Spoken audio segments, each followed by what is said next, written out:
I taught my son how to change a tire in the rain without cursing at the jack. I never had to teach him what to do when his own wife looked at his mother and decided she wasn't worth the trouble. Turns out he didn't need me to teach him that one either. He figured it out just fine. And so did I, standing right there beside him. Folks, if you're new to this channel, welcome. Drop a comment and tell me what state you're watching from tonight, because I read every single one. And hit that subscribe button while you're at it. Let's get into it. My name is Walter Combs. I'm 68 years old. I spent 31 years running the parts counter at a farm equipment dealer outside Cedar Falls, Iowa, before my knees gave out on me, and I finally let them put retired on my mail. My wife Dolores passed 6 years ago, breast cancer, and since then it's just been me in the house on Route 9 that we bought back in 1981, the one with the wraparound porch she always said was too big for 2 people and way too big for 1. I still make coffee for 2 most mornings out of habit before I catch myself. I've got one son, Gary, 40 years old, good boy, always was, even when he was running around the yard as a kid getting into things he shouldn't. Gary married a woman named Kristen about 9 years back. Nice enough wedding, out at the Elks Lodge. Though I remember thinking even then that she looked at our family the way you look at a used tractor you're not sure is worth the asking price. I kept that thought to myself. A father learns to keep a lot of thoughts to himself if he wants to stay welcome at Thanksgiving. I want you to understand something about me before I go any further into this, because it matters for what comes later. I am not a bitter old man. I don't go looking for reasons to think poorly of people. When my hip started acting up 2 winters ago, and I needed help getting groceries in from the truck, it was Kristen who showed up twice that first month, unasked, hauling bags up my porch steps in the snow. I remembered that. I want that on the record right at the start, because what I'm about to tell you isn't the story of a woman who was always cruel. It's the story of a woman who, on one particular Thursday night in March, decided that a phone call from an old man wasn't worth 10 minutes of her evening, and never once imagined that decision would find its way back around to her. Here's the part you need to know first, though, the part that sets the whole thing in motion, because none of what happened later makes sense without it. 6 years ago, right after Dolores's funeral, I did something I never told a soul about, not even Gary, not until the night I'm about to tell you about. My wife had a small life insurance policy, nothing extravagant, $41,000. Money she'd set aside from years of working part-time at the elementary school library, nickel and dime, month after month, into an account she called just in case. When she passed, that money came to me, and I sat with it for the better part of a year, not knowing what to do with it, because spending Dolores's just-in-case money on myself felt like spending something that wasn't mine to spend. Then Gary and Kristen came to me wanting to start a business. Kristen had trained as a veterinary technician but always talked about wanting her own grooming and boarding operation, someplace people could drop a dog off and trust it'd be loved on while they were at work. They found a building out on Highway 20, an old feed store that had gone under good bones but needing real money to bring it up to code. The bank wanted $40,000 as a down payment before they'd even talk financing, and Gary and Kristen didn't have it. Nobody in Kristen's family had it either. Not that kind of money. Not sitting around loose. I wrote the check myself, $40,000 of Dolores's just-in-case money, and I told them both, sitting right at my kitchen table, that it wasn't a loan they needed to pay back on any schedule. It was a gift, but that it was also Dolores's gift, really, because it was her money. And I wanted them to understand that every single day they opened those doors, they were opening them with her blessing. Kristen cried that day. Real tears, I believe, not performance. She hugged my neck and told me she'd never forget it. Gary didn't say much of anything, just gripped my shoulder the way his grandfather used to grip mine, which told me everything his mouth wasn't saying.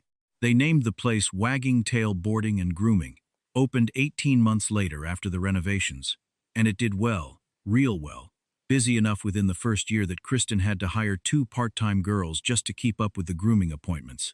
I was proud. I still am proud, if I'm being fully honest, because pride doesn't just switch off because somebody breaks your heart later. It gets complicated sitting right alongside the hurt, and that's something nobody tells you until you're old enough to feel both at the same time. That's the history. Now let me tell you about the Thursday, March 12th, a little after 8:30 at night. I was in my recliner with the television on low, some rerun I wasn't really watching, when I felt it start, a tightness in my chest that crawled slow down into my left arm, and a kind of cold sweat that came on so sudden it soaked clean through the back of my shirt. I've had a heart stent put in once before, back in 2019, and I know what that particular flavor of scared feels like, the kind where your body is telling you something your mind doesn't want to hear. My truck was sitting in my own driveway, but here's the trouble. My driver's license had been suspended for 90 days after a vision test flag at the DMV renewal that January. My eyes not testing quite where they needed to be, without the new prescription I hadn't gotten around to picking up yet. I hadn't told Gary the full extent of it because I didn't want him worrying. Hadn't told him I was essentially grounded from my own truck for 3 months. Foolish pride, maybe. But it meant that Thursday night, sitting in my recliner with my chest feeling like somebody had set a cinder block on it, I had a truck in the driveway. I legally could not drive myself. I called Gary's number first, naturally, my own son, but it went to voicemail. Out at the shop finishing up a big order, I found out later, phone left in his truck. So I called the house line, and Kristen picked up. "Kristen, honey, it's Walter." My voice must have given something away, because I heard her go quiet on the other end. "I'm having some chest pains and my arm's gone numb, and I don't have my license right now, you know that. I need somebody to run me into St. Luke's." There was a pause. Not a long one, but long enough that I noticed it. The kind of pause where you can practically hear a person's mind working through what this is going to cost them. "Walter, I've got the Delacroix wedding party dropping 4 dogs off at 7 tomorrow morning for boarding, and I still need to get the kennels prepped tonight. Gary's not back yet. Can you call 911? I really can't leave right now." Now, I want to be fair here, because fairness matters to me, and I've turned this over in my mind 100 times since. Calling 911 wasn't an unreasonable suggestion on its face. It's what most emergency rooms will tell you to do. But there was something in the way she said it, quick, already moving past me in her own head to the kennels and the dogs and the 7 a.m. deadline, that told me this wasn't really about logistics. This was about priority. And I had just found out, in real time, at 68 years old, with a numb left arm, exactly where I sat on hers. "All right," I said. "Just that. I've learned in my life that arguing with somebody who's already decided doesn't move them. It just wears you out faster than the thing you're arguing about." "All right." I hung up and I called my neighbor, Dale Ferris, retired postmaster, lives 2 houses down in the place with the blue shutters. Man's been keeping an eye on me since Dolores passed without ever once making it feel like charity. Dale answered on the second ring, and by the time I got my coat on, his old Buick was already pulling into my driveway, headlights cutting across my porch. Dale still in his slippers with sweatpants pulled on over his pajama bottoms. "Let's go, Walter," he said. Not a single question asked. Hand already reaching across to pop my door open. Ambulance would take 20 minutes to get out this far past the county line anyhow. "I'll have you there in 12. He was right. 12 minutes, maybe less. Dale running 2 stop signs I won't tell the sheriff about. And we pulled up to St. Luke's emergency entrance at 9:07 p.m. They had me on a monitor within 4 minutes of walking through those doors. Turned out to be a bad case of unstable angina, not a full heart attack. But Dr. Okafor wasn't taking chances given my history, and they kept me overnight for observation and ran a stress test the following morning. Dale sat with me in that emergency room until almost midnight, past the point where he needed to, past the point where anybody would have expected him to. When I tried to press 220s into his hand for his trouble, gas money, whatever he wanted to call it, he just closed my hand back around the bills and shook his head. "That's what neighbors do, Walter. Put your money away before I get offended." He said it easy, like it cost him nothing, though I knew it had cost him a night's sleep and probably a sore back from that recliner chair they keep in the family waiting rooms. I lay in that hospital bed a long while after Dale finally went home, staring up at the ceiling tiles, listening to the machine beep steady beside me, and for the first time in longer than I want to admit, I let myself think clearly about Kristen. Not with anger, not yet. Anger would come, but it wasn't there in that hospital room. What was there was a kind of quiet arithmetic, the same kind you do when you're totaling up a bill in your head and the number keeps not adding up to what you thought it would. $40,000 of my late wife's just-in-case money had opened the doors of Wagging Tail Boarding and Grooming. Kristen had cried real tears at my kitchen table and told me she'd never forget it. And 2 years later, when I called her from my recliner with my chest feeling like a cinder block and my own truck sitting useless in the driveway, she'd told me she couldn't leave the kennels. I want to be honest with you, the way I've tried to be honest with everybody in this story. I didn't decide anything that night in the hospital bed. I want that clear. I wasn't scheming. I was just doing that quiet arithmetic, letting the numbers sit there in front of me, the way you let a stain sit on a shirt before you decide whether it'll come out in the wash or whether the shirt's just done for good. Gary showed up at Street Luke's around 6 a.m., having finally gotten home, found the house dark, and Kristen gone off already to open the shop and piece together what had happened from a neighbor's text. He looked like he'd aged 5 years overnight, sitting there in the plastic chair beside my bed, holding my hand the way he hadn't done since he was maybe 9 years old. "Dad, why didn't you call me? Why didn't Kristen call me?" And here's where I had a choice to make, the same kind of choice I imagine most fathers face sooner or later. I could have softened it. I could have said Kristen was busy, said it was a misunderstanding, protected the peace of his marriage, the way I'd been quietly protecting it for 9 years, by keeping my private opinions to myself. But my boy asked me straight, sitting there with real fear still fresh in his eyes from almost losing his father, and I have never once in 68 years found a good reason to lie to my own son. "She told me to call 911, I said. Told me she had dogs coming at 7 and couldn't leave the kennels. I let that sit a second. That's the truth of it, Gary. I'm not telling you to hurt her. You asked me straight, so I'm answering you straight." Gary didn't say much right then. He just nodded slow. The same kind of slow nod I remembered his mother giving me once, years back, when I disappointed her about something and she was deciding how much of it she was going to let show on her face. Then he asked me to hand him his phone charger out of my hospital bag, and he sat there a long while just looking at the wall, and I let him have that silence, because some things a man's got to sit with on his own before he knows what he thinks about them. Friday morning, they discharged me around 11 with a new prescription and strict instructions to follow up with a cardiologist within the week. Gary drove me home himself, and on the way, he told me, quiet, almost like he was talking more to himself than to me, that he needed to go by the bank that afternoon. I didn't ask him why.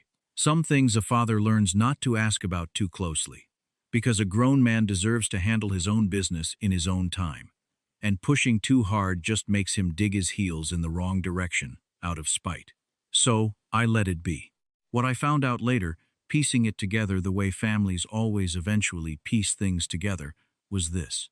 When Gary and Kristen had gone in for the business loan on Wagging Tail 2 years back, the bank had required, on top of my $40,000 gift covering the down payment, that Gary personally co-sign the equipment financing line, the loan that covered the grooming tables, the industrial washers and dryers, the kennel systems, close to $60,000 worth of equipment that Kristen operated the business with daily.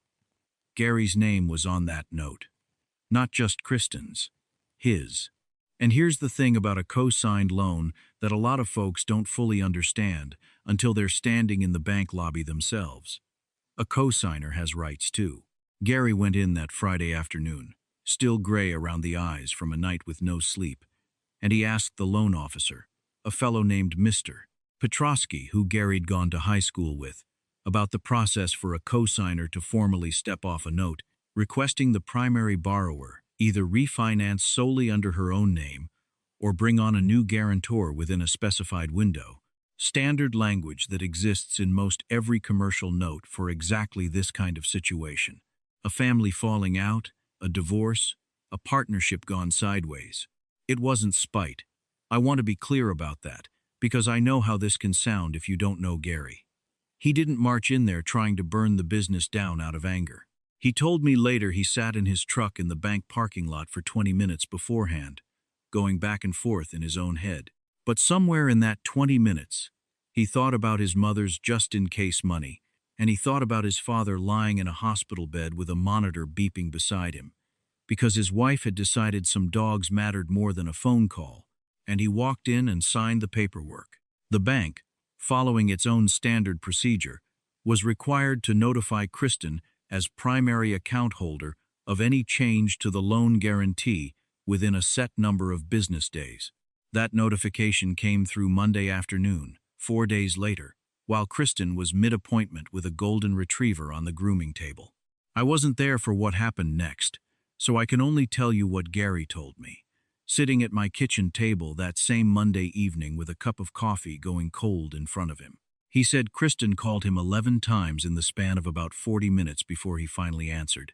And when he did, her voice wasn't flat and businesslike the way it had been on the phone with me that Thursday night. It was shaking. "Gary, the bank is saying you pulled off as guarantor on the equipment loan. They're saying I've got 90 days to refinance in my own name or bring on somebody else, or the note gets called. Do you have any idea what that means? What is happening?" And Gary told me, he said to her, calm as he could manage, "You told my father to call 911 because you had dogs coming at 7, so I figured you'd want to handle this the same way. Figure it out yourself." He said there was a long silence on her end after that. A real long one. "That's not the same thing, Gary. That is not remotely the same thing." "It's exactly the same thing," Gary told her. "You just never thought it'd find its way back around to you." She came home early that evening. According to Gary, first time in longer than he could remember that she'd walked through the door before dark. They sat across the kitchen table from each other, and for the first time in 9 years of marriage, Gary told me, he watched Kristen actually search for words instead of already having the next 3 sentences lined up and ready to fire back. She tried telling him he was punishing her for one bad night. She tried telling him the dogs were somebody else's responsibility too, that boarding customers were counting on her. She tried, finally, something that sounded close to an apology, though it landed about 4 years, and 1 hospital bed too late for the person it should have reached first. Gary told her the bank hadn't done anything but follow its own paperwork, and he hadn't done anything but exercise a right that had been sitting in that loan document since the day they signed it. He told her nobody had done a single thing that wasn't fair and legal and entirely within their rights, including her, the night she chose kennels over her father-in-law's chest pains. He told her the only decision left in that kitchen was his, and that he'd made it standing in a hospital hallway watching his father's monitor beep at 6 in the morning. "I won't sit here and tell you the marriage ended in some dramatic scene with raised voices and thrown dishes, because that's not how it went. And frankly, I don't think that's usually how these things go in real life." Gary filed for a legal separation about 3 weeks later. Quiet, through a lawyer he'd known since junior college, same as most everything else that man does. Kristen did eventually refinance the equipment loan under her own name, brought her sister on as a co-signer, and Wagging Tail is still open out on Highway 20 last I heard. Still busy, still doing good work for the dogs in that county, even if the marriage that started it didn't hold together. I don't wish Kristen any particular harm. I want that understood. I'm 68 years old, and I've buried a wife and watched enough of life go by to know that wishing bad things on people mostly just eats away at the person doing the wishing. I don't wish her ill. I just don't wish her mine, or Gary's, anymore, and neither does he. Gary comes by most Wednesday evenings now. Something we started doing after all this settled. Sits with me on that big wraparound porch Dolores always said was too big for two, and we don't always talk much. Sometimes we just watch the cars go by out on Route 9 and let the quiet do what it does. Dale wanders over from the blue-shuttered house some evenings too, and the 3 of us sit out there while the sun goes down over the cornfields, not saying much of anything. And there's something in that particular kind of quiet that feels different now than the quiet used to feel in this house after Dolores passed. Fuller, somehow, earned. Last Wednesday, Gary brought over a 6-pack, and we sat out there while the fireflies started coming up out of the ditch grass, and he asked me, kind of out of nowhere, whether I regretted telling him the truth that morning in the hospital, whether it might have been easier on everybody if I'd just let it go, said Kristen was busy. kept the peace the way I'd been keeping it for 9 years before that. I told him no. I told him I'd kept quiet plenty of times in my life when keeping quiet felt like the kind thing to do, and most of those times it turned out I was just protecting somebody's comfort at the cost of my own. And that particular trade stops feeling worth it somewhere around the time your chest starts hurting, and the person you called can't be bothered to come. "You all right, Dad?" he asked me. The same question his mother used to ask me on the porch some evenings. The same steady worry in his voice. And I told him the truth, same as I always try to. I said I was. Not because anybody got exactly what was coming to them, and not because I take any particular satisfaction in how it all shook out for Kristen. Just because I'd finally stopped mistaking somebody's silence, or somebody's excuses, for something that was ever going to feel like peace. If somebody in your life ever tells you to figure it out yourself, when what you needed was for them to simply show up, you go right on ahead and do exactly that. Figure it out. Just make sure that when you're finished figuring, the people left standing beside you are the ones who actually would have come. That's the story, friends. If it hit you the way it hit me telling it, go ahead and hit that like button. Subscribe if you haven't already. And tell me down in the comments who showed up for you when it mattered the most. I read every one of them. I promise you that.